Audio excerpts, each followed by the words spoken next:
తెల్లవారే వెలుగు రేఖలా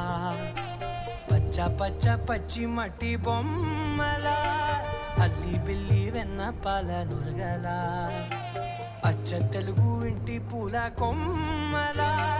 దేవదేవుడే పంపగా ఇలా దేవతే మా ఇంట అడుగే పెట్టెనంట బ్రహ్మ కళ్ళలో కాంతులే మా అమ్మలా మా కోసం మళ్ళీ లాలి పాడేనంట.